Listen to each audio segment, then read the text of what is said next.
Welcome to the Photographer Show with Scott and Lori, where we talk to you, the everyday photographers in the photo focus community, about your love of photography and dig into some of the fun, nerdy stuff we all love about the art and craft of photography.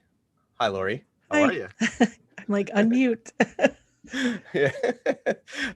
I just changed the introduction a little bit. I don't know if you noticed that, but I decided to change it a little bit.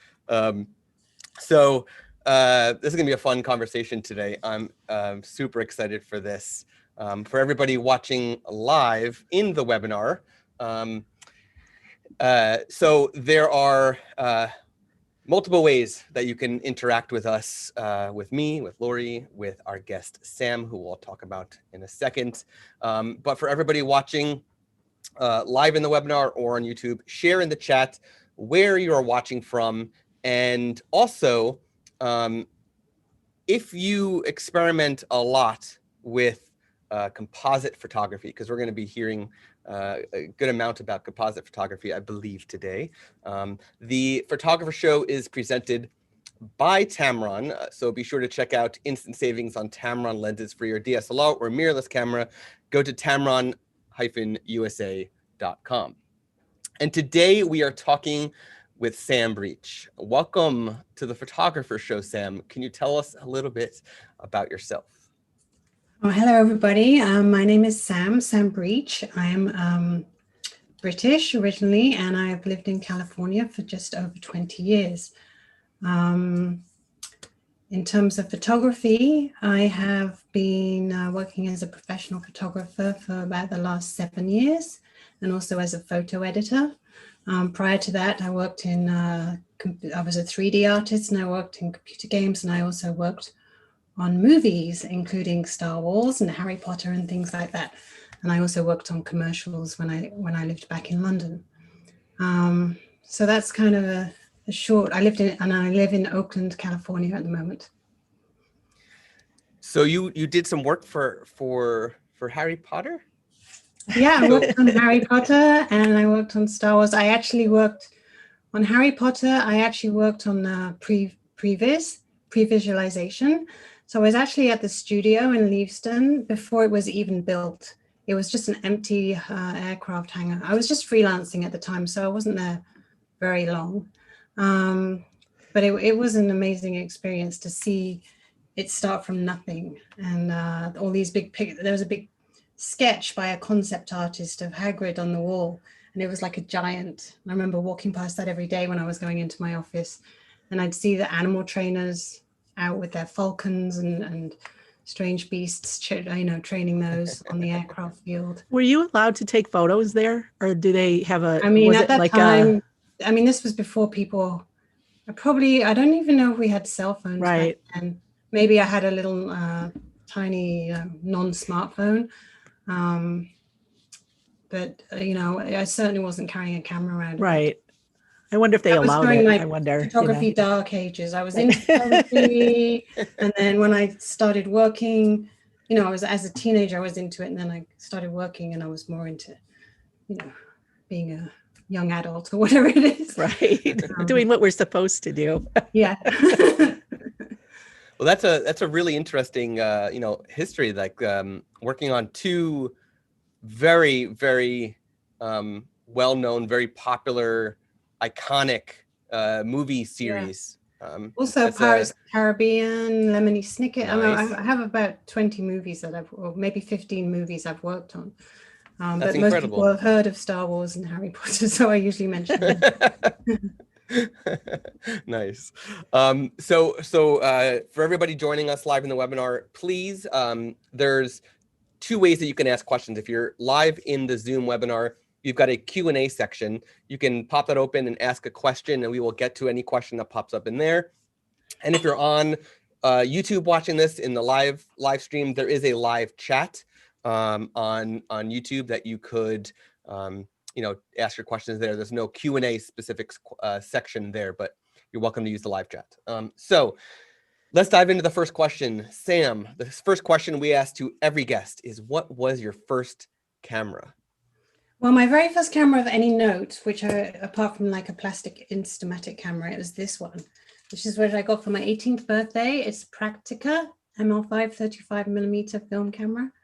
And I had a couple of lenses and a little flash. And this is my first camera. And this is the camera I got for my, I think I mentioned that 18th birthday. And I took this off to college with me, which is where I did communication and media.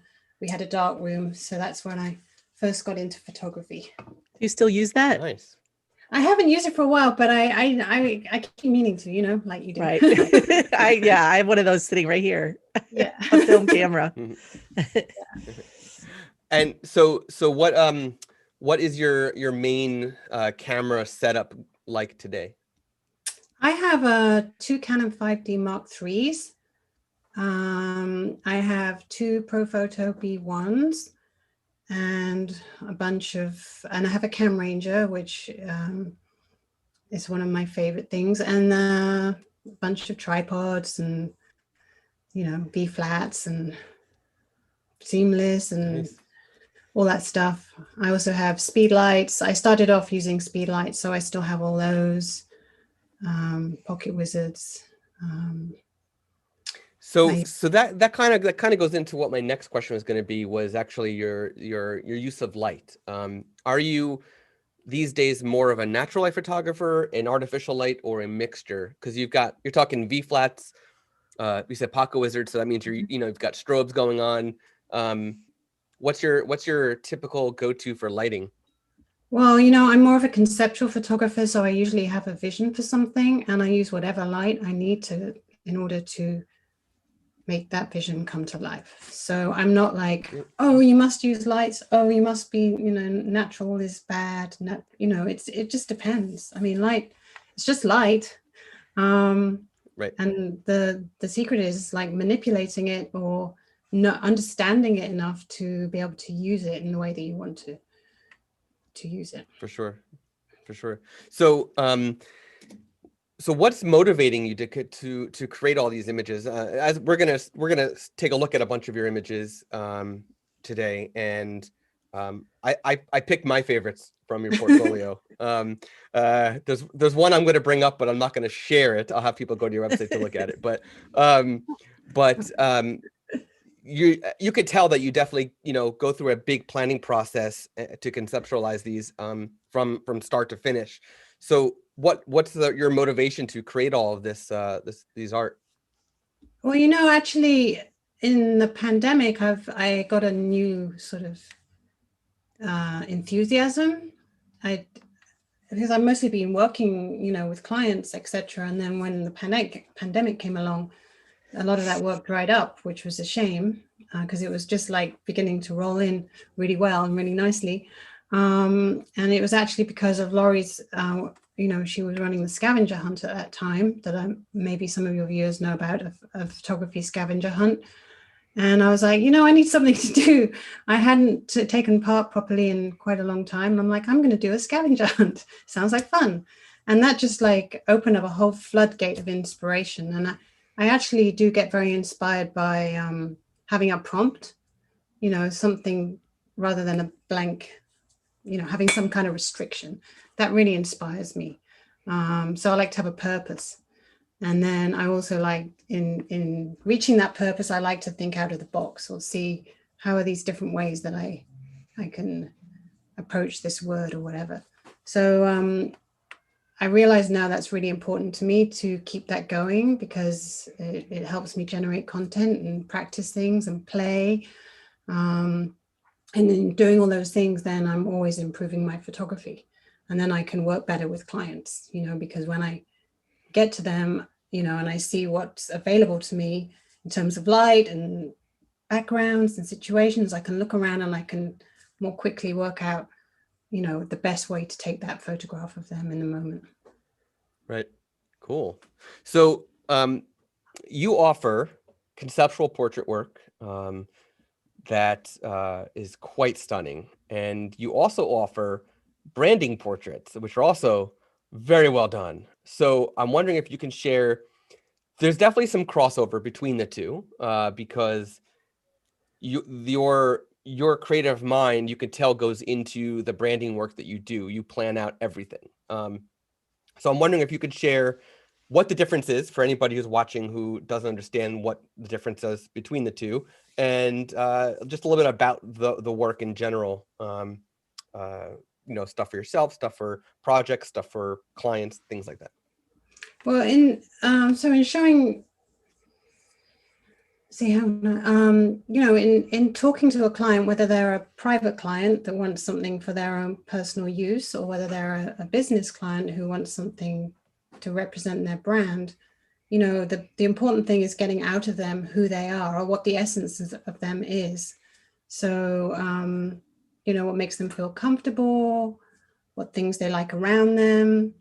There are some clients who still just, and then there are people who know exactly what they want and they just come and tell me, they know they want a white background or whatever. And it might not be what I would choose, but they're insistent. So I do try and guide my clients and show them other opportunities or give them other ideas. One thing I really like is to use depth, so that you have that very shallow depth of field behind, but in an environment that reflects something that the business, that means something to the business in some way. But also just telling stories about what work they do, and also seeing, it can be very challenging, if you go to, I worked with an acupuncturist just over a year ago, and I go to her office and her office is beautiful.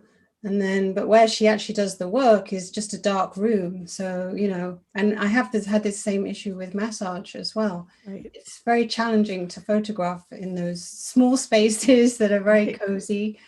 So in those cases, what I do like to do is go early myself, and I tell the clients, go off and relax. I'm going to look around and find out where the best place to shoot this is. And then I use my Camranger, which is a device you plug into your camera, and then it sends a signal to an iPad, and then I can control everything on my camera from my iPad. And I tend to work a lot with a tripod as well because of my self-portraiture. So that's just natural to me. So then what I would do is I actually try some things out. Because the client knows in advance that they're going to have this period in which I'm just setting up and they're just going to leave me alone, I'm not stressed because they're not on my back and I don't feel like I'm keeping them waiting. And, then I have a chance to try out a few things and make sure that it's going to work out. And although I already have, I can judge pretty well. It's just like the little tweaks and like, oh, you notice something, that's in the background and that's not good for the story or whatever. So I really like to have time to make sure I've got everything right. To me, that's a gift. I don't like to be rushed. Yeah, I totally get that.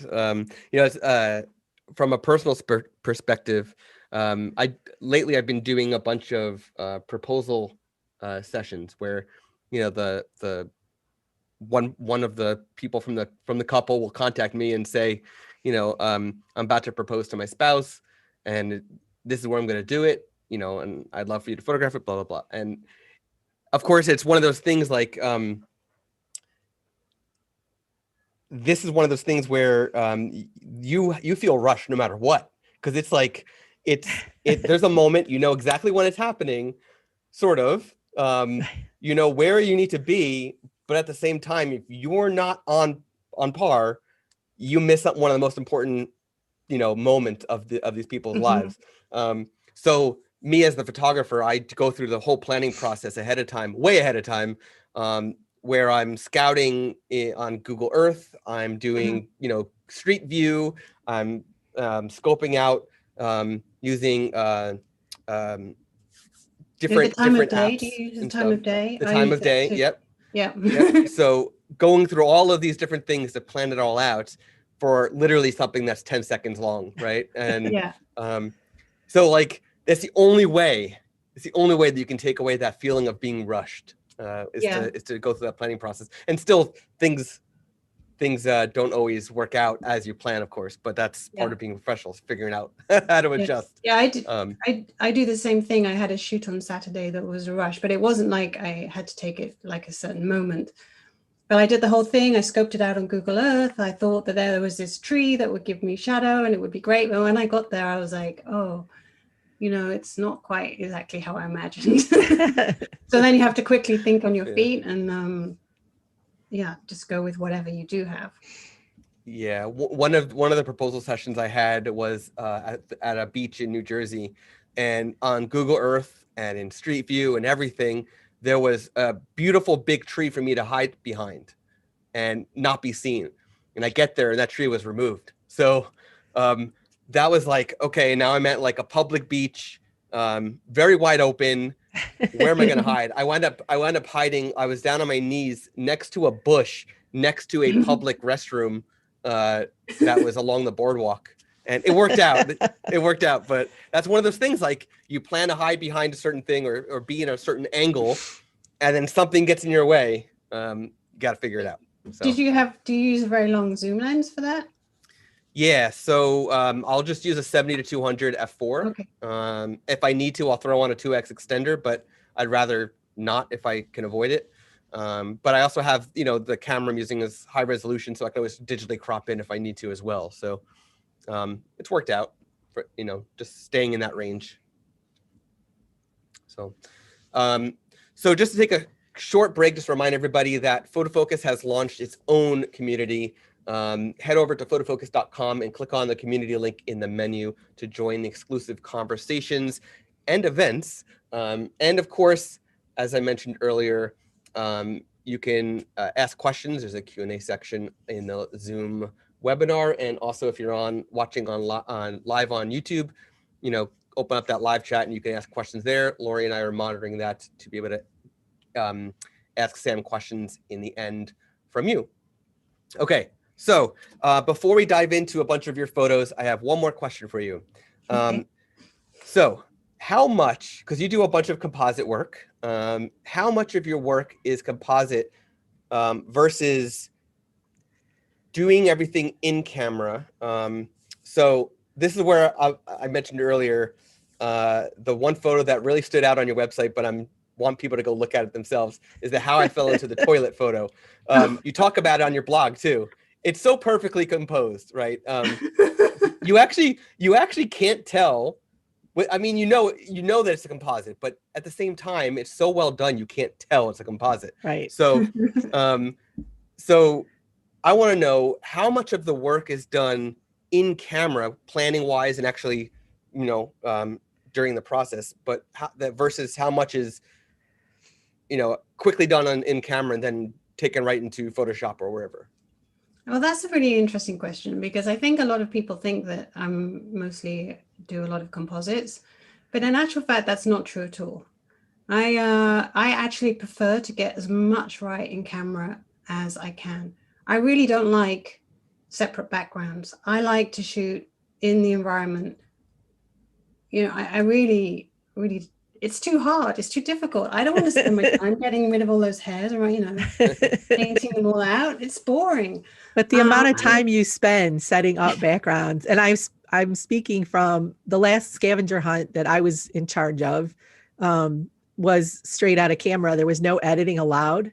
Sam goes to she goes way above and beyond to set up her backgrounds and to make things work for straight out of camera. And I mean, that was the hunt, but I'm pretty sure you do that for most of the time when you create something. Yeah. You put the time in. Yeah. With compositing, I'd rather do it in camera if I can. Obviously you can't always. I couldn't really fall into the toilet. Right. So I prefer to get everything right. And even if I'm doing a composite, say, I was doing a scene in my kitchen and I wanted some books falling down, I would still try and shoot the books with the same camera setup and in the same place, but then I'd just paint them in. Or if I was doing a levitation or something, like you do with a levitation photography. So that's my preference, because I know what it takes to get a good composite, and it's really, really, really hard. You have to get the lighting the same. You have to get good masks. It's difficult. And I don't know, I just like the process of actually doing it in camera more. So I'm not so much as a composite photographer as some people might think I am, but I do use a lot of layers in Photoshop. I like to use it to clean things up. I don't like distractions in my shot. I find it very therapeutic. For example, I recently did a shot for a client and they had dog hairs on their shirt. I actually love to just sit there and remove all the dog hairs. That's like, to me, just like relaxing and therapeutic. I was just about to say there is something very therapeutic about removing spots and hairs and stuff. Right. It's kind of like a mindless. I put on my audiobook and I'm just in the zone. It's cool. Right. So I think that's the answer to my question. I would say, 80 to 90% of my work is not compositing as in that traditional sense. But, I've worked on movies as a visual effects artist, so I know what goes in to making a composite. And it's a lot of hard work that I don't want to do necessarily. I keep meaning to want to do it, but then I've done some work with my partner is also a 3D artist, and sometimes I kind of strong arm him into like, will you make me some 3D elements that I can put in my photography? And we've done it like nice. that. But we don't really work very well together, so it doesn't. He doesn't like my direction. I don't pay him enough. Yeah, so I do know, I could do it if I wanted to, but I just like the actual act of doing it in camera more if I can achieve it that way. Yeah, I like that that's your answer. To me, to me, it's more fun to get things in camera. Besides the fact that typically it's less work in editing too, but so I'm glad to hear that that you put more emphasis on that than just going straight to Photoshop or wherever. So great. Let's dive into. Normally, we only show 3 photos. I am showing four of your photos. You can't. Today, so it's so hard to choose out of Sam's photos. I know. Because they're all so good. Yeah, you made this really hard on me, Sam. Okay, so I actually wanted to share the toilet one too, but it's okay. It's okay.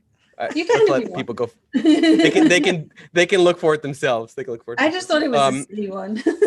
It is, but I think that's part of the fun. Okay, so this is such a fun photo. You can see my screen, right? You can see my screen. Yeah. Okay, so I absolutely love the use of color in this one. Obviously, the focus is on yellow. I think that you nailed it. Just from basically really from left to right, you've got yellows, some subtle, some not subtle. But so anyway, can you talk a little bit about this photo? So this was a photograph that I created for the scavenger hunt, and the theme was cozy. And I obviously I'm British, and something that comes to mind in most British people's minds when you say the word cozy is a tea cozy. I don't know if I've got my tea. I don't know if tea cozies are so popular in the US, but when I was a kid, people were still old ladies were still making pots of tea and putting these like knitted tea cozies on there to keep the pot warm. So you could just have a top up, and they'd have these big teapots. Anyway, my sister sent me this tea cozy for Christmas because she thought it was funny a couple of years ago. And it doesn't really fit any of my teapots apart from this one teapot, which is actually a giant teapot. I think it holds like... It does look pretty big. I think it holds 2 liters of liquid. It's like, Jeez. I could hardly pick it up for this shot. Like a whole... even when it's empty, it's really, really heavy. So I just had the idea that I would feature the tea cozy, and then I decided to go with the color yellow. It's very Pantone color of the year 2021. I was forward thinking because I did this in 2020. So then I just like went around the house and I was like, oh, I've got those yellow shoes. I've got this dress that's gold. I have a huge I have a huge kind of wardrobe of clothes that I don't really wear, but they're just for shoots that I've collected over the years. And then I just decided, like tea as a British person, it's got that kind of eccentric British vibe thing going on. So I was going for that idea. And then I also love hot water bottles, which I I think love that. That's like part of one of my favorite things in this image is the hot water bottle in a frame. I yeah. love that. I mean, I love hot water bottles. I use them all the time still. Mine's got a furry cover. I took the furry cover off, and I was like, it's not a very interesting thing to photograph by itself, but I wanted to get it into the shot somehow. So I thought I would put it on the wall. I mean, that is a composite. The frame I put up there, but I just composited the picture of the hot water bottle. And then, and if you don't know, if you don't recognize it, it actually looks like a video camera too, which I thought was I kind didn't of even neat see too. that. Yeah, That's interesting. It's like an icon, right? It looks like Yeah. a video icon. That's funny. And then this is taken in my house, so I could have just done it against the wall part, but it just felt like, I said I like depth. So I just thought I'd frame it so that it had more depth by looking through to the kitchen. And then there's a couple of, that picture over there is, I can't remember the name of the artist, but I bought it on Etsy probably over a decade ago. And it's actually a picture of a teacup. Because I do like tea. You may have got the gist of that. Laurie knows that I like tea. And then I just happened to have a gray chair and a gray. So I thought the gray and the yellow go really well together. So I just, that's how that one came together. I love the fact that you were doing a scavenger hunt instead of just doing what most photographers do, which is to walk around their house or wherever, walk around the park and find whatever it was that the topic was. You made the topic. Like it's great. I'll tell you what, that's the one thing about the scavenger hunt community. And the scavenger hunt's been going on since like 2012. Is in the very beginning, it kind of started out that way. And except I think in the first or second hunt, Hilmar Smith, who we've had on the show, took it to the next level because she does what she does, right? She created things, or she made props and to make the image. And over the years, it's become, there's people who do both, right? There's people who still just go out and shoot, because there's all levels of photographers in the community. So there's people shooting with their phones, and then there's, people who are professionals. But over the years, people have gone from this to learning how to make composites, or to learning how to, go shoot props or find things to create images. So it's been a huge, and Sam has been part of the hunt for a long time. She's actually running it now. And I think part of her journey has been the hunt. It's been part of a lot of people's journeys to get to where they are in their photography. But a lot of them are creating images now like this, like just, planning, mind mapping, drawing sketches, and creating the shot instead of just going out and finding an acorn on the ground and shooting it.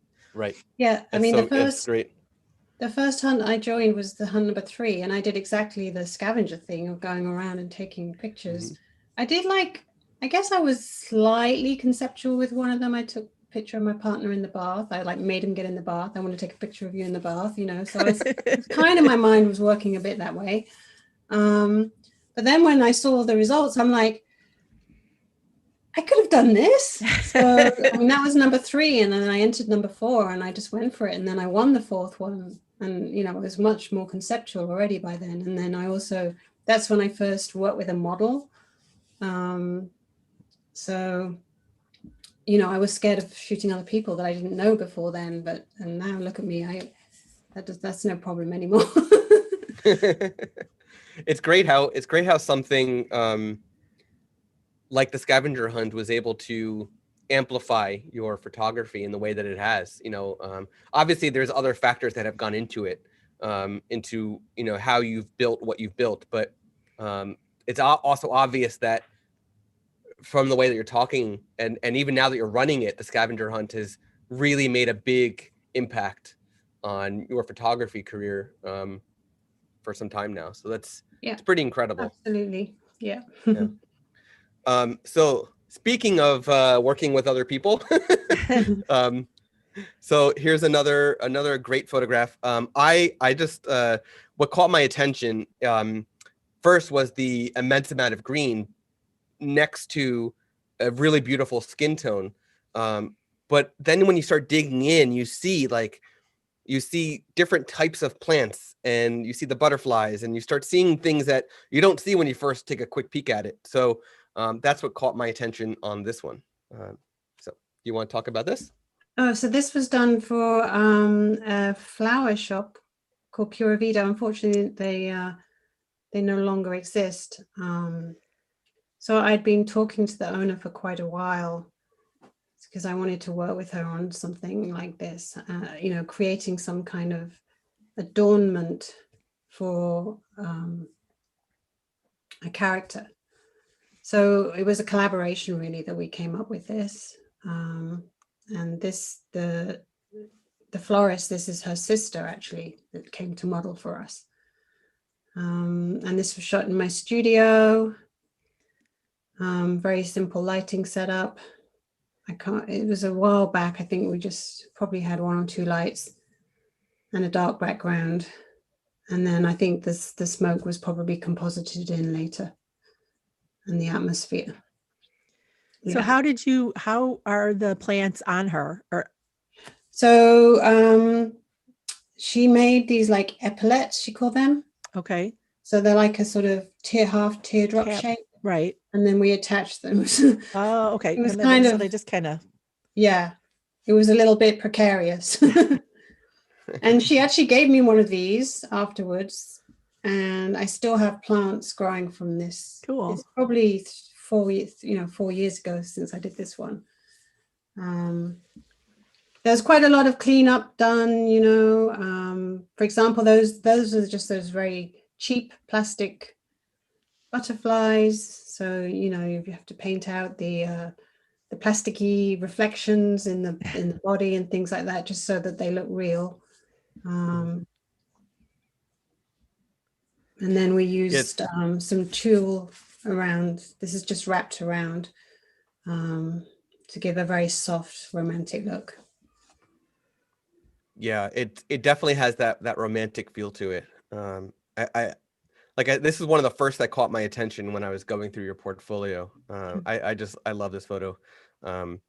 It's sad that the florist shop is now not exist anymore. Hopefully that owner is now doing something else.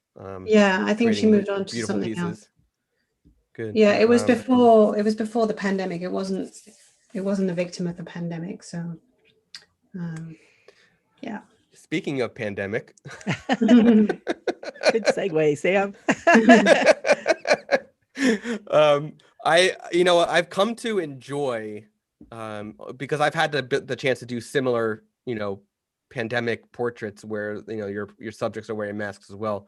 I've come to enjoy incorporating masks into the work, in however it has to be.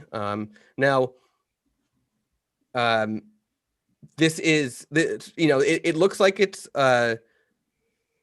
less of a conceptual type of work and more just a straight up portrait, which is perfectly fine.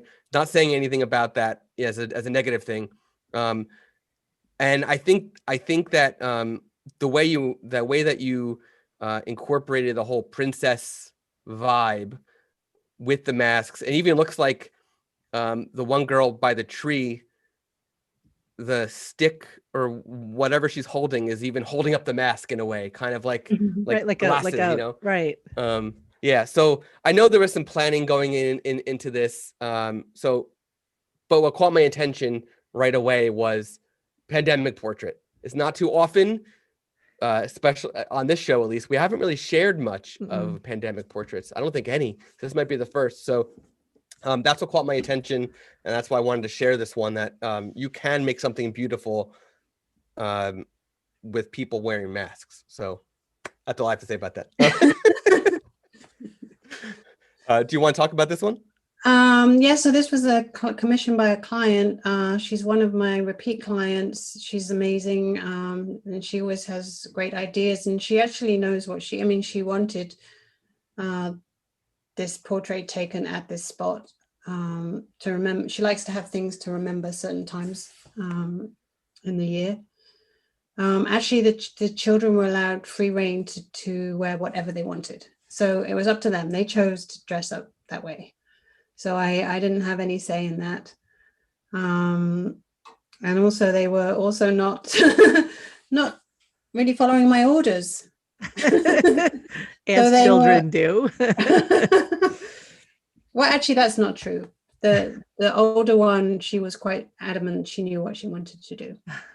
And the little one. And so what I was doing then, I did take quite a few portraits. And then it's like, but what I found special about this is the lighting, because it was one of those stressful situations.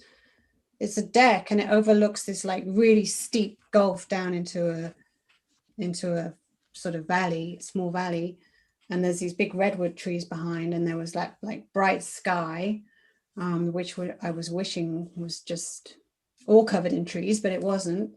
So in actual fact, the whole of those trees in the background, they were almost black once I exposed the people in the foreground. So I actually had one light that was hidden behind this tree. I think it was hidden, or was it hidden over there? No, hidden behind this tree that was like lighting everything up. So, and it was like on full blast because those trees were a long way away. So I wanted to light them up. And that made all the difference. I mean, the image without that light just looked like a regular snapshot. But because I managed to lift the lighting, it made it much more special. So I actually had two lights. I had one light over to my left to light the family, and then this other light that was lighting the background. It's great that you were able to do that with another light for the trees in the background, because otherwise you would have had to do a little bit of Photoshop work to either photograph it with them in it, have them go out of there, photograph to expose for the background, and then do a bunch of masking. And that, that's one of those situations. Yeah, that's one of those situations where it's like, hey, if you can do it in camera, save yourself that time. It's a lot less work to just throw a light up than it is for you to do that kind of masking. All right, so one more photo.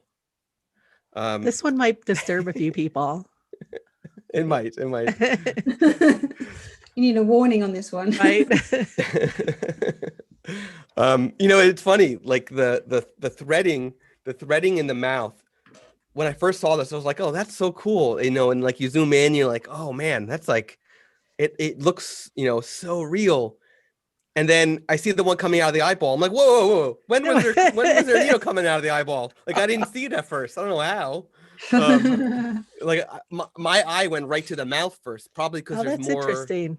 There's more going on there than there is the one straight line sort of.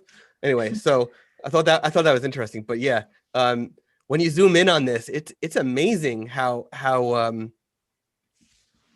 precise you got those threads through the skin. Well, yeah, it was very hard because this is straight out of camera. This is what my raw file looks like. There's nothing changed on here. So it was a really brave photo because there I am with my middle-aged skin, like full on. I'm like, oh. And then B, I did this as a double exposure. So I had to get the two images lined up, which was really, really hard. And I don't quite know how I achieved it, but I had to really focus until I got it right. And it's very hard because, so I had to shoot the threads on, I chose to shoot it on black velvet because the black velvet doesn't reflect the light so much, and then use white stitches. So there was maximum contrast, so that everywhere that it was black in the image, you'd see the portrait, and everywhere that it was white, you'd see the needle and the thread. But if you look carefully, if you see the tip of the needle is a little bit transparent. It's because I suppose I could have painted the needle white, but then it would have gone all globby. It's a very fine thing. So I had to try and light the needle as much as I can. And, at the tip, it was a little bit gray. So that's why there's a slight transparency. And if you also look on the eyeball there underneath the needle, you'll see there's some little flecks. And that's because on the black velvet, there's like little tiny bits of dust, and you just can't, I couldn't remove them. So had it not been straight out, it was for the straight out of camera challenge. So I left it that way. If I was doing this again, I would probably do it as a composite and do the 2 separate layers. And then I'd be able to just line them up in Photoshop. It'd be easy. And I'd be able to put little shadows around, really there should be little shadows where the stitches are going into the mouth. But I don't know. I think some of the charm of it may come from the fact that it was just done as in the way that it was done. How many shots did you take to get it like lined up? I mean, I can't even imagine. I would have been frustrated after like 10. I'd be like, oh my God, why am I doing this? I don't know. But I mean, one of the biggest gifts I give myself is time. Right. Like there's nothing I like more than on the weekend. It's like, okay, today I'm going to make this shot. And nothing will disturb me. And my partner is now used to me. He just like sees me and realizes I'm in the zone and I'm doing something. And if he interrupts me, he knows that he won't get a good response because I'm really am like in the zone, really concentrating. So he just leaves me to it. And then I just do it until I get to where I want to be. And if I get to a point where I can't do it, then I'll give up and start again the next day. Which has happened before now. There was another shot in that hunt, a water shot. I did it, I think 4 times. I got in the shower before I got the shot that I wanted. So I just persistent and keep doing it. See, I think it makes me appreciate this photo even more. The fact that it's not composited, because I thought it was composited. So the fact that you did this in camera definitely makes me appreciate it more. It's interesting because I wouldn't mind seeing it composited and seeing what you would be able to accomplish with the same thing but composited. But at the same time, I don't know if I do. I don't know if I do now that I see that this was done in camera. So that's really interesting. And what I love too is that it just proves what you can do, what you can do if you really put your mind to doing something in camera. Without editing. And people get hung up, I think, sometimes on the editing side of things and forget that you can actually do things in your camera that, are amazing. Yep. And it's so much fun. All right. Awesome. So, let's see. Are there any questions come in from anybody? I don't think so. No, I don't have any. Okay. So, unless anybody wants to chime in the Q&A section or in the live chat on YouTube, I'm going to ask my final question. Or Lori, do you have any questions for Sam before I ask my final question? I had one written down and I forgot what it was. And I don't want to, it's like, it's holding up my desk at the moment, my book that it's in. So I don't want to touch it. I do though, actually and we kind of touched on like, how do you stay motivated to keep creating? I think with clients that you kind of are forced sometimes to be motivated because it's a client and they're, paying you to do that, but you do a lot of work on your own. And I'm always amazed. Like I have all these ideas in my head, right? Like I want to do this and I want to do that. And I want to shoot this way and all that, but I never do it. Not never, but very rarely. Cause I just don't, how you have that self-drive is amazing. Well, I guess, in the past year, I have committed to myself to 2 52-week projects. And I'm kind of one of those people that once I commit to something, I say I'm going to do it, that I actually stick by it. And I don't like to have excuse. One of my mantras is like, no excuses, only solutions. So, I mean, if something happens and I'm not able to keep up with that, I'm not going to start making excuses. I'm just going to say, okay, I just can't do this anymore. I'll pick it up again later when I can. But for now, I feel really committed to that. So they're both self-portrait projects. And there have been weeks when I haven't done such great ones, but then sometimes I'm just like, sometimes I know there's a lot of work ahead of me when I'm about to embark on something sometimes. So I just have to take this deep breath and just say, you're going to be so happy when you've done this. Just start. I did that this last weekend. There was a shot I had in my head. And then I'm like, shall I do it? Shall I not do it? Oh, I'm just going to do it. And it did took me hours.